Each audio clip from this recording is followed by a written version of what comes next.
thank you. Thank you for coming out today. A little over halfway. Those of you who have not met my dad, Dad, can you put your hand up?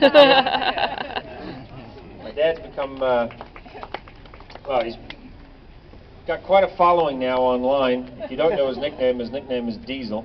And Mitch Graham over at CBS came up with that name as soon as he started getting that stubble going on there, didn't you, Dad? And he's been really looking after us, and it's fantastic. My dad on the road. Wow. Life is complicated sometimes. It's hard to understand why certain things happen to certain people. I feel really lucky that I'm in a position to be able to do this, and met so many incredible people, heard so many amazing stories. And the positive thing is that we can do something and about MS and share some good in the world, and that means a lot. I wrote a book. It's called No Opportunity Wasted, and essentially the book is about writing a list of things to do before you die. I wrote that after a near-death experience at 19 years old, and I've been living by that list ever since. And if you haven't seen the book or you haven't got a life list, I would suggest you do it, because one of the chapters in the book is called Aim for the Heart. And Aim for the Heart is about doing something for somebody else. And any of you who are parents, you'll know that as you get older, life tends to become less about what you can do for yourself and more about what you can do for others. And it's one of my favorite chapters in the book, just because there are people who are doing extraordinary things for other people. And the MS Society is definitely one of those groups of people that just does great things. I got involved working with them about 4 years ago. I was asked to sponsor a cycling team. And over the years, I've been asked to be involved in a number of charities.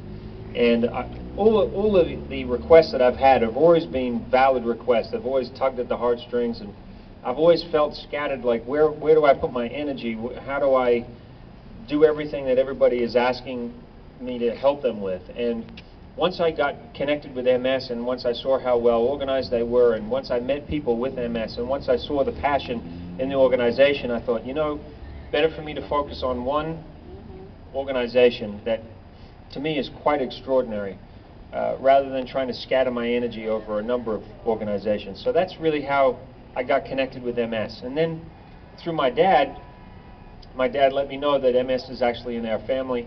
My dad's cousin has MS. My dad's cousin, I guess that would be my second cousin, he is a host of a television show in New Zealand. It's called Gone Fishing. He came up with a great idea that if somebody filmed him while he went fishing, he could make a TV show and get paid for it. And he did this show for many, many years. He's a big, strong guy, big shoulders like my dad, and he was diagnosed with MS about 15 years ago, and he refused to stop doing the television show.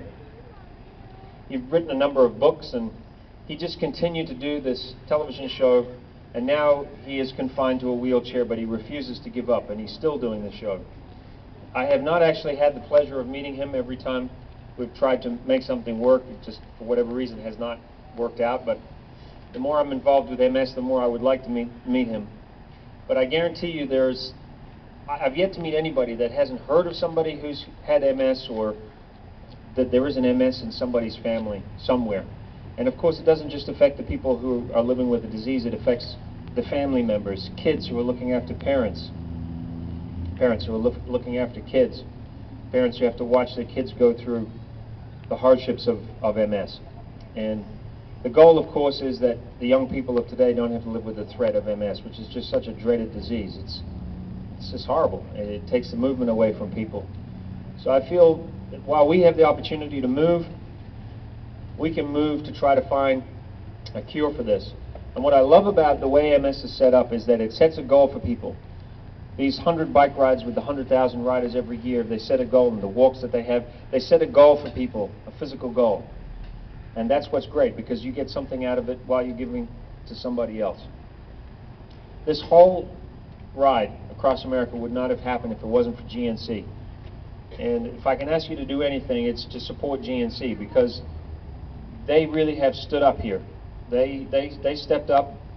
and helped to finance this. This is a self-funded operation. It's not funded, fully funded. My wife and I are also big financial contributors to making this happen, but it would not be happening if it wasn't for GNC.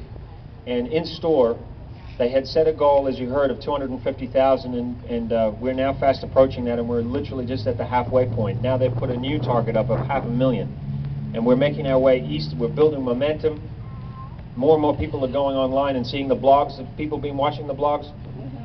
Okay, that's where you see my famous dad. We started with tumbling weeds, and now we're into colaches. Right, Peter? My Czech friend Peter introduced me to those.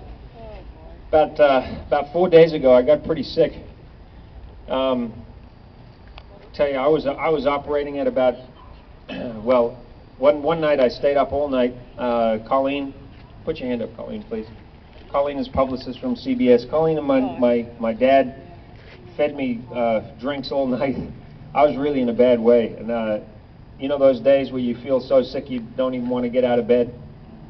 I was feeling like that, and I really struggled to get up, but I just kept thinking about people that live with MS every day, and I thought, all right, I got to just somehow get on the bicycle and start pedaling forward. And I feel quite a bit better, still not 100%, but I'm getting better. And I wanted to thank Jana and Sean, Jana and Sean, there they are in the back. Yesterday, they could see I was really struggling to chew through the miles, so they just kept talking me through every single mile. It was a shorter day, believe it or not. It was the shortest day that we've had so far, and I was really struggling. So thank you to you guys. I see you out there today with me. I do want to thank CBS for all their support. Airstream get about 7 media requests a day, and they decided to help us, which is quite extraordinary. In terms of spreading the word, please let everybody know that we're doing this, because it's kind of like writing a good book. If you write a good book and nobody knows about it, it doesn't become part of Oprah's book club, then nobody reads it. And great books end up in libraries all over the country, all over the world, that never get read because they never get marketed. So what I'm asking all of you to do is send this message to all your friends that we are riding across America, that we are raising awareness and funds for the MS Society, and that we want to do some good. And maybe some of your friends will share it with their friends, and we can let this thing grow and become as big as possible. And I know there's some Amazing Race fans here. We're planning on being in New York City for the finale of Amazing Race, and I'm hoping that by that stage we have raised some serious money, and that those people who are living with MS will have some good news as soon as possible about doing something about this dreaded disease. Thank you to the bike riders. Who's riding with me today? Nice, hardcore group of people. We're going to do our ride.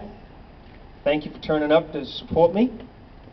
If you haven't met my dad, please go and say hello. He loves meeting people. I saw him over there signing away. Right, Dad? Yeah. He's been amazing. Thank you all for coming out, and please keep following us online. Thank you.